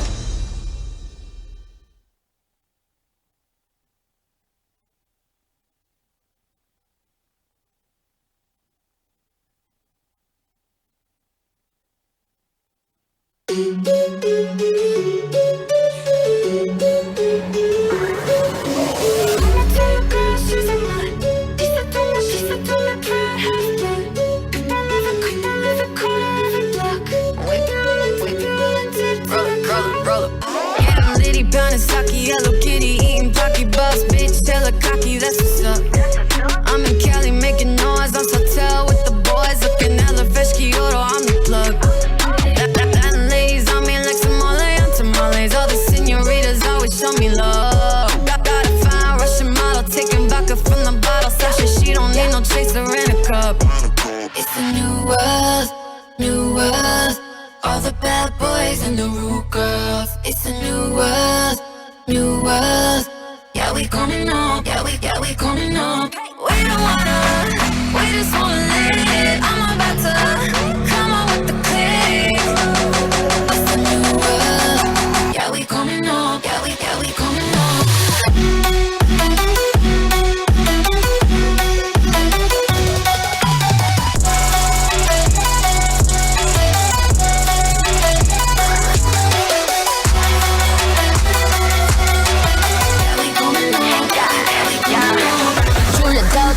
I'ma do what I want， 一起脚踏进了娱乐圈的 Say what I want， 只要我的地球上我比你活得更有样，新兴世界充满欲望，问你 baby what you want， 从东京出发的巴黎，从不怕太大的压力，我们耍着大了马里，沿着那看下的差异 ，I'll get up to my god， 我不用拈花惹草，因为我想要的不用说我也能够得到。New world, new world, all the bad boys and the rude girls. It's a new world, new world. Yeah, we coming up, yeah, we coming up. We don't wanna, we just wanna live. I'm about to come up with the click. It's a new world, yeah, we coming up, yeah, we coming up.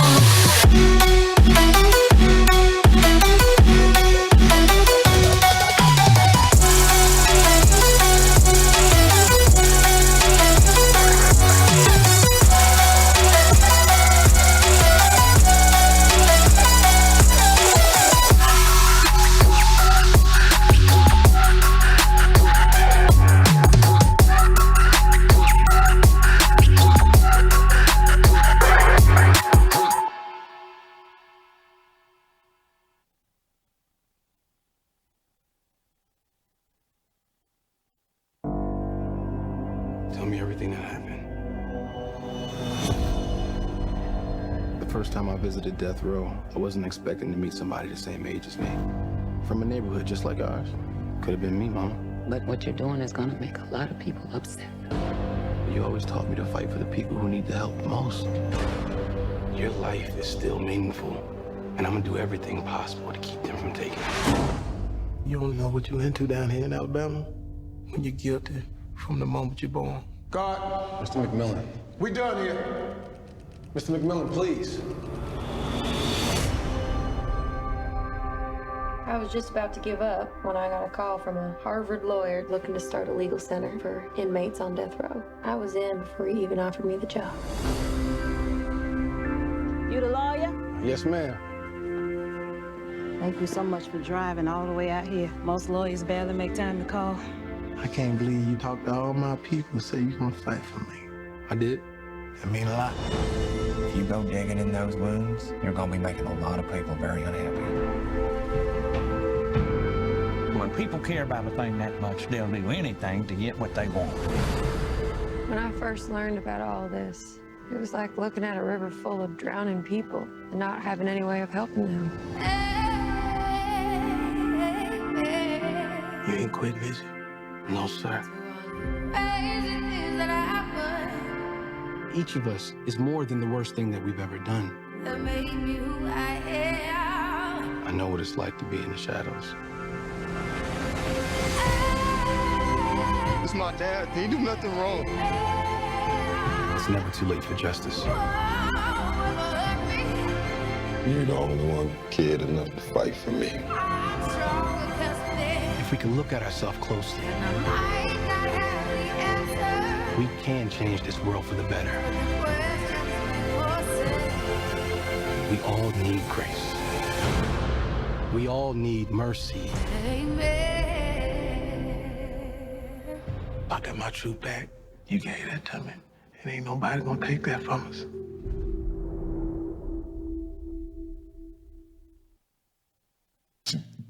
Hey, what's up, y'all? My name is Jermaine Williams, and you are tuned in into the Benet Embry Show.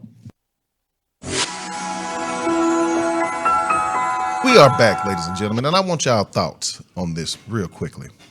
Now, the movie Hustlers with J-Lo and Cardi B and what's the other chick? Lizzo, and all of them. Now, didn't we put Bill Cosby in jail for drugging people and taking advantage of them? But now we got a whole movie come out that's based on a true life story. And we cool with that. We celebrate that. That's all right. Had to be a man that, well, there was a man. Those dudes are called tricks, though, right? Mm-hmm. Okay. Tricks or marks. Okay. Whichever one. So what are those women called that went up to Bill Cosby's house? I mean, went up to his room at 3 o'clock in the morning. Thirsty. They were just looking for an acting opportunity. No, they were whores.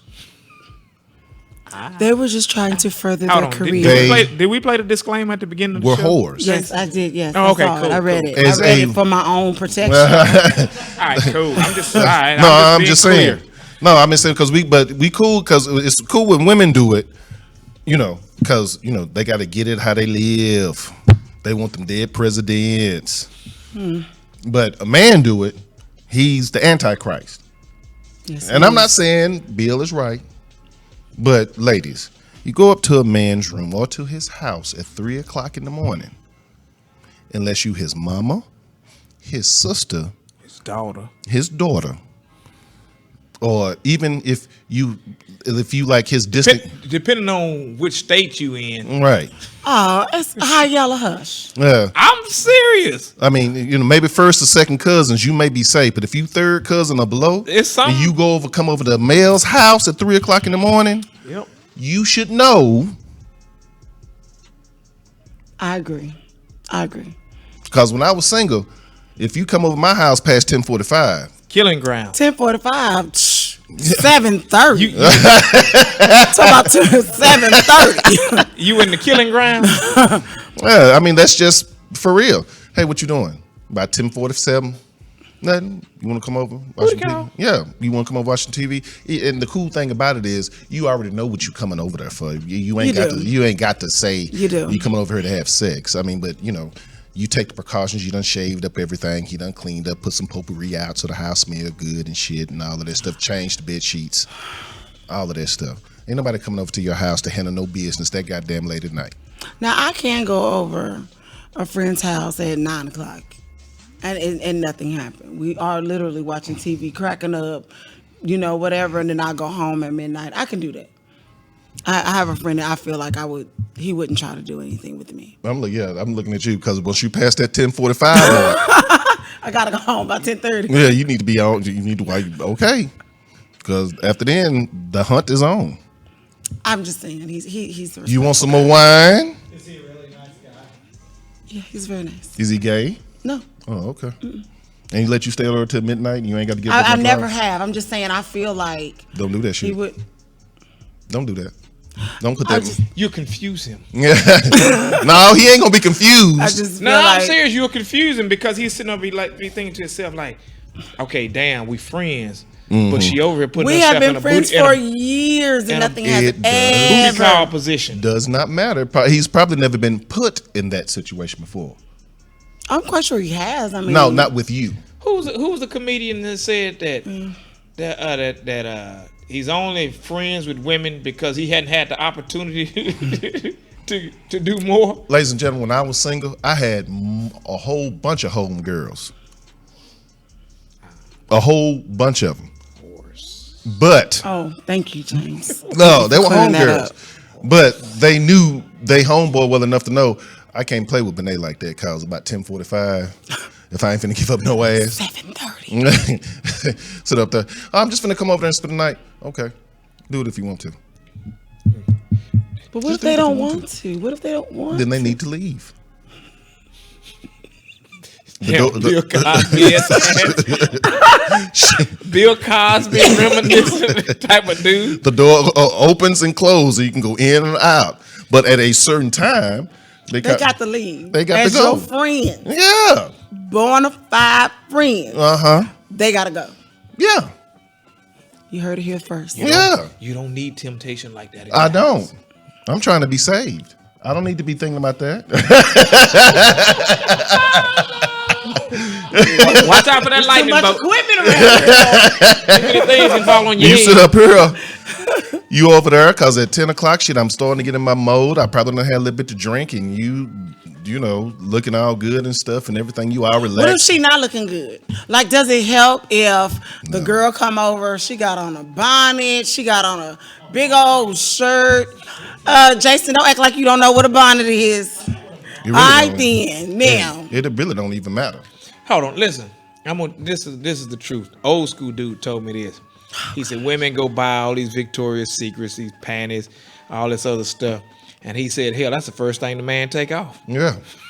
You don't got to wear that shit. So you come over there in a bonnet or a big ass shirt or some. I got on granny panties, like I'm just no makeup. They can be slid to the side too. I just Just saying. They They got easy. plenty of room to Yeah, stretch. yeah, they got plenty of room to stretch. That was the Jason, easiest don't laugh one. at that. Them thongs, they get kind of caught up in the way and shit. You got to pull and tug. Them granny panties just. Damn, they break. Then. All you got to do, get the 2 fingers on the butt cheek, spread it open. You don't have none of the panties that got like a little snap in the middle. You in there. You don't have And then none when of you them. finish, you can just slide it on back. You have none of them, 12. Just like a little sliding door. Cut me out the shop. Just slide it on back. Like a 12. little sliding door. So I mean, you right ain't, there. You ain't got no panties that. Oh yeah. That got a little cue ball ink on them. What? I don't know what the fuck that I is. don't know what he's talking about. Cue ball. What the hell is that? A pool ball. Oh. That's how she got the name, ain't it? No, that's not how she got the name. How did she get the name? We'll talk about that later. You just being messy. Yeah, that's what he you doing. know the story. Yeah, he know the story. Look at him. Look at him. He know the I story. thought the pool ball got stuck. No. Shout out. What's up, brother Hey, Chug? No, but no. So that's all. I just wanted to touch on that Explain real it to quick. No, I just want to touch on that real quick because we got a whole movie out about women drugging men, and ain't nobody said shit but Brother Bill sitting in jail. I'm gonna kill you too, Jason. Brother Bill sitting in jail, for doing for whatever. So other than that, go ahead and cue that music, Jason.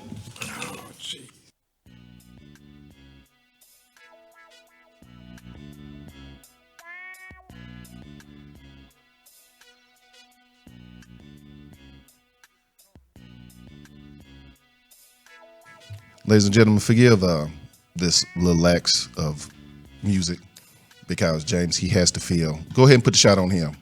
You can take that. So, yeah, he likes to hear his music before he gets on there. You'll see him. He's trying to stick shit in. It's playing, though. Just visualize it in my head. You visualizing the music. Mm-hmm. Yeah, but not visualize it, just play it in your head. All right, ladies and gentlemen, you hear the theme music. I don't. So you already know what time it is. It's time for James Kane to get on his soapbox.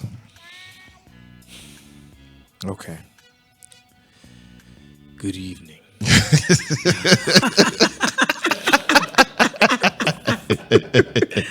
I want to talk to you about a fool named Donald. A fool named Donald. Donald Duck. Oh, no, it ain't Duck. Donald Dump. That's close. Donald Trump. Wait a minute. Hold on, dog. After you finish that, we got some shit that we got to talk about. Cuba Gooding Jr. been out here molesting women. There's 3 more than came forward. I'm sorry. Yeah. Wow. Yeah. Well, hey. Wow. Hey. None of us are above reproach. Dig it. That's what I must say. Let the story play out. That's all I got to say. Right on. There's a guy that sits in a big white house up on a hill or close to a hill, Capitol Hill. And he's been doing some very bad things. We need to talk about him. He's driving this country to the edge of the cliff. Man, what is going on with this goddamn whistleblower shit? The whistleblower, the president, was it today or yesterday?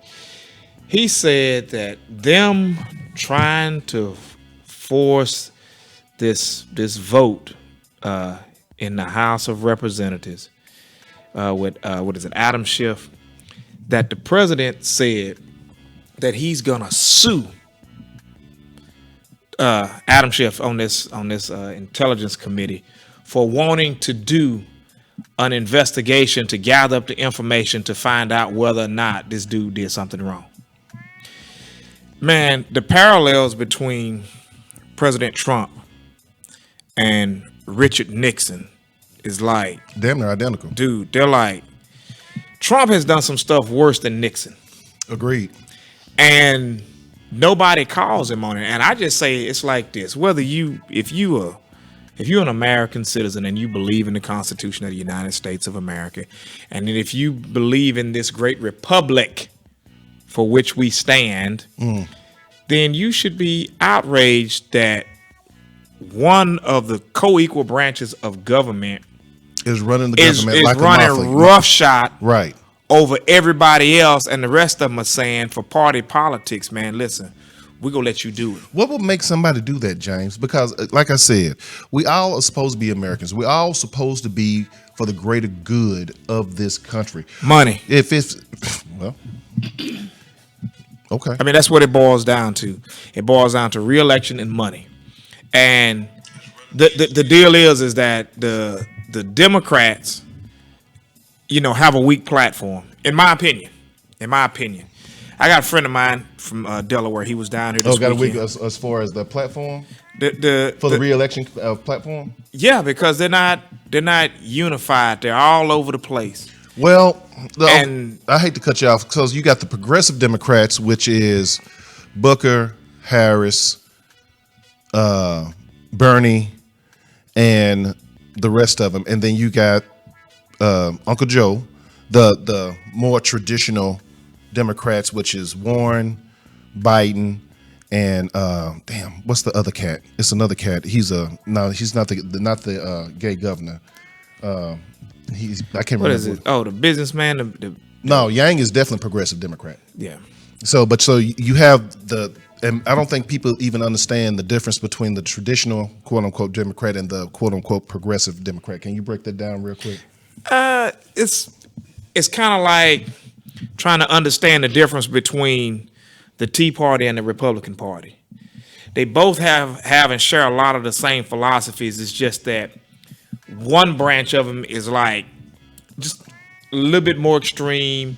I would say a little bit more, hardline on what they believe. Now, because you have people that come in and they say, okay, climate change. Right.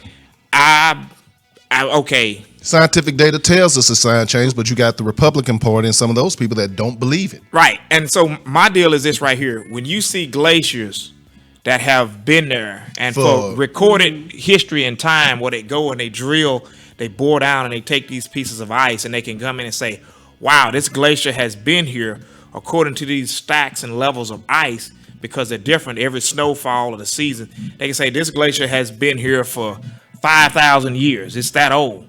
And they can do that scientifically and figure that out. And then you have people that come in and say, no, it's a hoax. The earth is always changing. The earth is always changing. And the earth is always, it warms up, it cools down. That's just a cycle that it goes through. And we're saying, well, no, the earth, you have to think about, and we're just in relation to climate change, is that people say, well, it doesn't matter. Well, the difference between 32 degrees and 33 degrees is ice. Right. And so if you move something 2 degrees, you heat up the water 2 degrees, they say, well, how is this generating storms and everything else?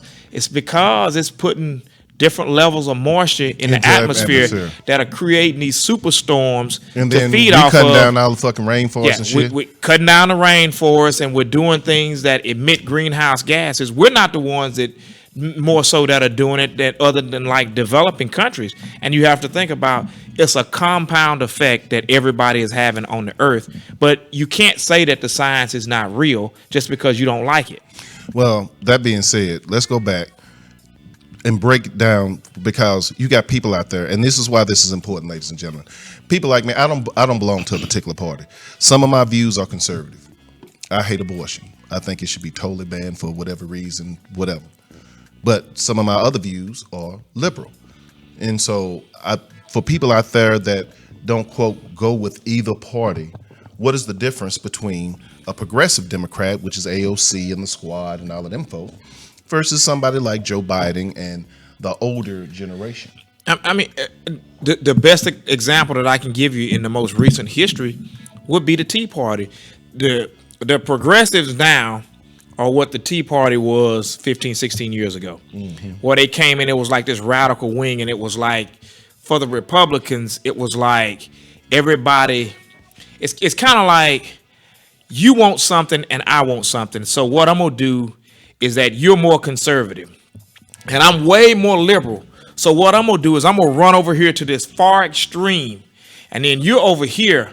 And then if I get you to move over closer to where I am, even though you're still maintaining your conservative views, you push the conversation, in an opposite direction. Because when we come in and we start talking about the things, the changes that have been made, even during the Obama administration, he came in. The biggest thing that he changed during the Obama administration was the big push we saw was on gay rights. Yeah. I don't think that was his big thing to do. It was health care. Right. It was gay rights because it was like a domino effect of one thing after another. And so you have people that come in and say, well, that's going to be his legacy. And he came and he took the economy from the brink of destruction where they basically propped the economy he up. didn't, James. Number 45 said he did all of that. Okay. He propped the economy up with stimulus money. And I mean, I still say that there was a group that was saying nobody realizes the amount of money that was given away to all these institutions and that went under due. It was almost $1 trillion.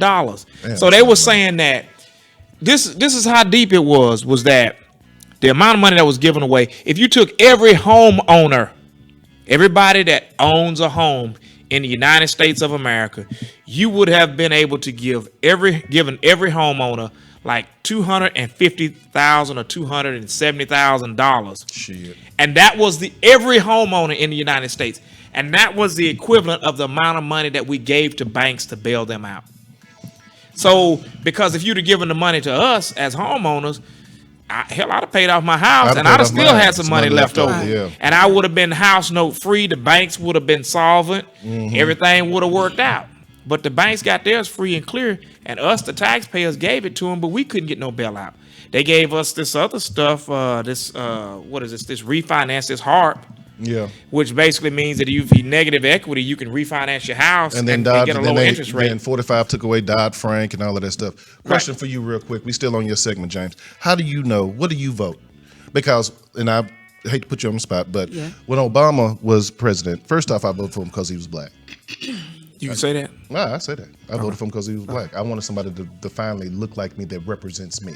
Second thing, I didn't agree with everything that he did or everything that he stood for, but I thought he was better for the country, and he just happened to be black. So what do you look for? I look for issues that are important to me, especially when it has to do with my children in general, and in education and healthcare. Right. And healthcare. I'm getting older. Right on. I'm getting older. So I look for that. I too voted for Obama. Of course, the first thing that attracted me is that he looked like me, like a cousin. Right on. He at the barbecue. He could use my comb. You know what I'm saying? Never seen anybody that could use my comb that wasn't a joke. That was what your mama said. Right. If she can't use my comb, don't bring her home. My mom didn't say that. My dad said it. Right. But that's what drew me to him, and I agree. I don't think you're going to agree with everything anybody puts to you. Even though you may vote for him, doesn't mean you're 100%. I sign up for everything that this person is saying. Thank you. You're not going to. Thank you. So I did not agree with everything Obama said. Right. When it was Hillary and Donald, I just trying to keep Donald out of office. Right. I wasn't crazy about Hillary. I really wasn't. Less of the two evils. James said that millions of times. I kept saying if we could just keep him out. But they were just so white. We want a white man, want a white man, want a white man. So I was just trying to keep him out. Well, I'm going to quote James on this. And he said this right when the election was going on because he predicted Donald was going to win.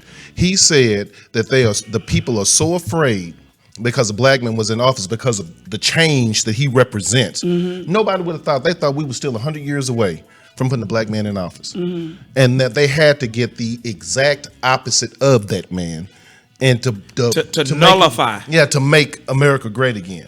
I knew Hillary wasn't going to get elected. I voted for her, but I knew she wasn't going. I don't think that this country is ready.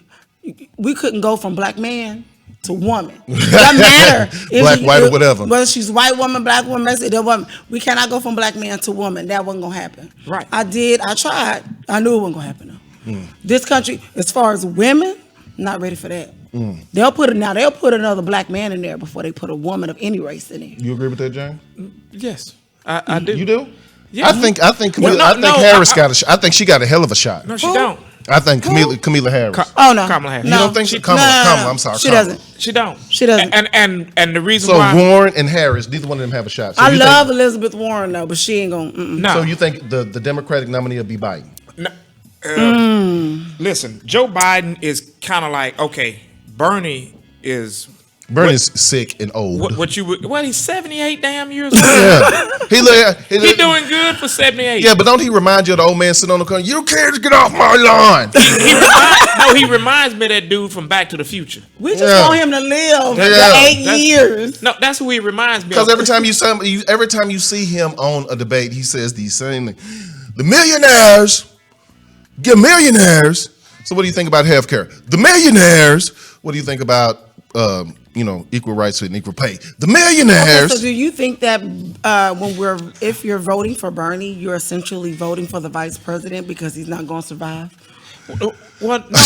No. I'm serious. I'm serious. So should we really be looking for who the running mate is? Hold on. Well, they act like he's just about to die tomorrow. No, that was the whole thing because I never said this, but I always feared for George Bush Jr. You did? Yeah, I feared for George Bush Jr. because if he died, he had some bona fide gangsters in his administration, oh, yes. And I think that Cheney and Wolfowitz, those other guys, I think they would have had they'd have put a hit on him just so they could take office.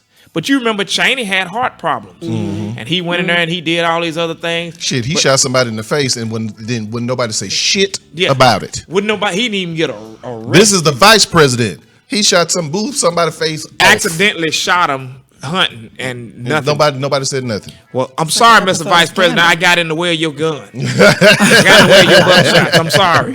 Can you please forgive me? Can you please forgive us, sir? We're sorry. But if I came in and I wanted to make a prediction right now, unless something dramatically changes, sad to say, man, I think Donald Trump gets another 4 years. I think so too. And the reason why... Oh, y'all don't say that. Listen, well, no, the reason why I say that, I'm basing it on facts. So if I come in and if I look at Joe Biden right now, Joe Biden is not a strong candidate. He's not. He's not.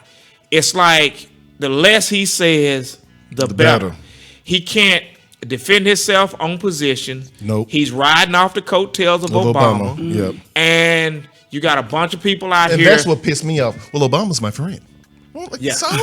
Yeah. Well, you got a lot of people out here that would vote for him, and then you got just as many people that would vote against him, just simply because of Obama.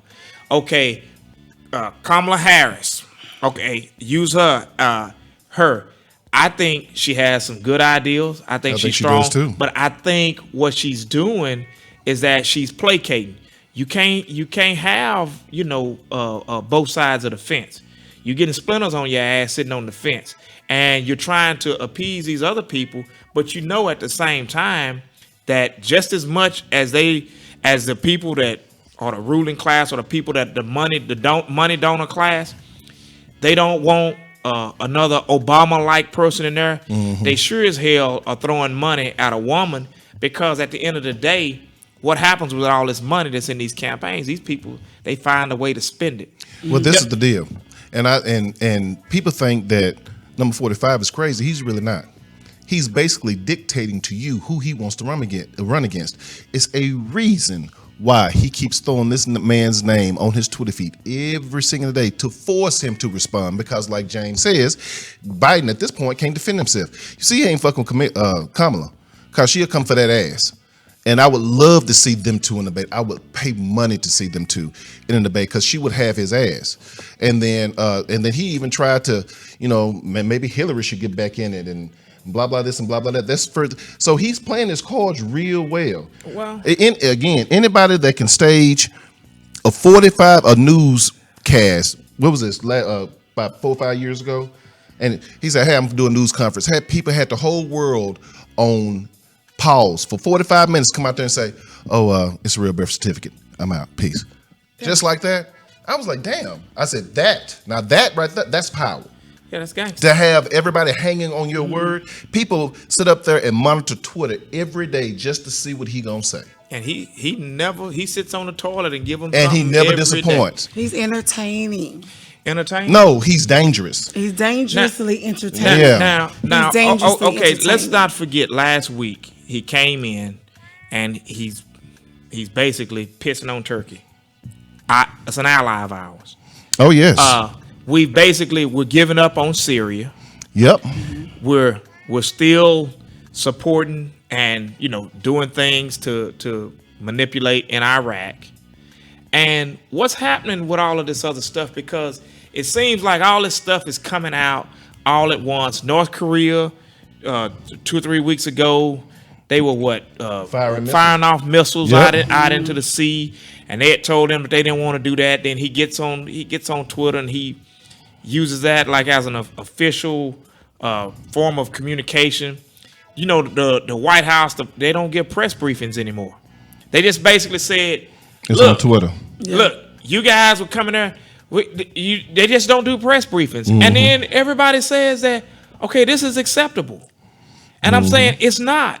We the people are the people that we make the decision in this country. But I mean, again, I have to say that you still have a growing majority of people that voted for him, because you have some people that genuinely and would will love follow to him. blow up this system of government that we have. No, it's not to blow up the system. And start over. He's the person to make them feel safe. When Obama was in office, when you got people like AOC and the squad that's speaking out for people that are not the norm, see, their priority and my priority are different. This is my biggest thing. Donald Trump can't really, and him and his party, his hardcore Republican Party, cannot relate to me. They haven't been in the same situations that I've been in. They don't know, damn, shit, I just got paid. I got to do this. I got to do that. Shit, do I need to go ahead and, I can only spend X amount of dollars on groceries. The rest got to go on these bills, because they come from a place of privilege and wealth, hence the term white privilege. For me, I need somebody then that knows the struggles that I have went through, not just as a black man, but as from a lower middle class to poverty stricken, all the way up to where I am today, which is not that far from poverty stricken. So I need somebody that can relate to me. Do you remember when the government shut down? He said, "Oh, they can just go get loans in banks." On fucking what? We don't. They don't have the money to do that. Payday loans. Payday loans and payday. That's all he was saying. So that's my issue with it. So the biggest thing is, for me, ladies and gentlemen, the reason why I like progressive Democrats is because they do go overboard on some shit. I ain't gonna even lie to you. But they have a relatability about them for people like me and people like you that, are one or two income families that's right above that line, like 2 or 3 paychecks, and we may not be okay. You know what I'm saying? Those type of people. So that's my thing. This class can't identify with me on any type of level. He just tweeted out today, "Happy Columbus Day." Do you know, and knowing that was going to be, do you know why? Because to appease certain people. Columbus was a murderer. You know that. Somebody has told him that, James. Yeah. Somebody has told him all of that stuff, and he don't give a fuck about that. Oh, they'll get over. They're just being sensitive. This is American tradition. We're here to make America great again. Columbus had a big part to play in the Atlantic slave trade. He had a tremendous part to play in that. And but like you say, he decimated the indigenous people. And, in some areas of the country, they say, hey, man, Columbus Day, they don't call it that. They call it Indigenous Peoples Day. Right. But listen, we could go on and on, man. Like I say, we have to keep our eyes open. And the only way this man is not going to be reelected is that if people go out and they do the things that they need to do. Register to vote. Register to vote and then vote. If you like Donald Trump and you like what he's doing, you like what he represents, by all means, vote your conscience. But if you come in, if you have an ounce of humanity in you, and if you can look and see that sometimes that it's not always about just you as an individual, but it's about us collectively as a whole, because it's supposed to be. If so goes America, so goes us. So, but like I said, though, I don't understand what makes people follow this man blindly like that, other than the fact that he makes them feel safe. People are scared of change. They're scared of progress. People in this country have always been anything like that. And so when Obama came in, now you got the most women that's ever been in the House or in government, period. You got, 4? It was 4 women running for the office of president. You had Hillary last year. That scares some people. Yeah. Because it's not the norm for them. If I could look up here and say, this is a woman right here, and I say, hey, 12, come vote for me. By the way, I'll grab you in the pussy. And you still vote for me? Nah. Yeah. You see what I'm saying? Right. Why isn't your response like this? You would cheer for a man who said this. He's gonna grab me in the bush.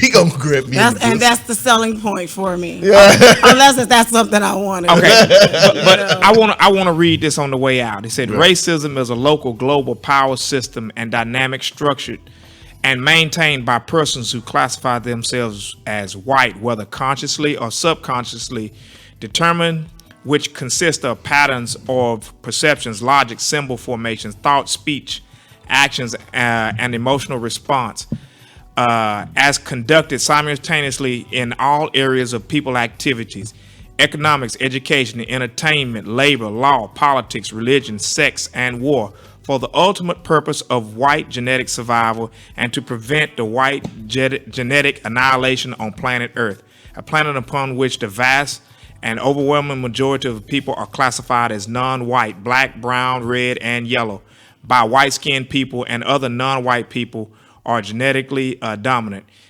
in terms of skin coloration compared to the genetic recessive white-skinned people. Dr. Frances Cress Welsing said that.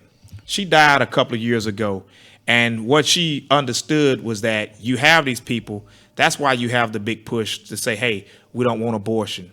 And you don't have these other things. It's that the earth is becoming more and more brown. And you have some people that are fighting to hold on to what they feel like is genetic annihilation. And it's real, whether you believe it or not. And I think that everybody can coexist and be on planet Earth together. It's enough space and room on this earth for all of us to coexist, you know, and to not have to wipe out somebody else in order for them to survive. Like I say, man, you got to read, you got to look at some things differently, and you got to be in tune with what's going on, because us killing each other, us constantly fighting, this racism, all this other stuff, it has to cease and desist, because this example in Fort Worth is like, man, another precious life gone. Mm-hmm. Why? Because somebody feared. But why should because somebody was feared and got scared? Yeah, somebody sitting in their house playing video games and they gone because somebody else was scared. Ladies and gentlemen, that's going to be it for us tonight. It's 1 minute till 10 o'clock. We want to thank you so much for tuning in to us tonight. 12, thank you for coming through thank again. You for the 1, 2. Everything. Yeah, we want y'all to have a great work week. Be safe, be prosperous, and be good. We'll see you next time. You've been tuned in live to the Benet Embry Show. Peace.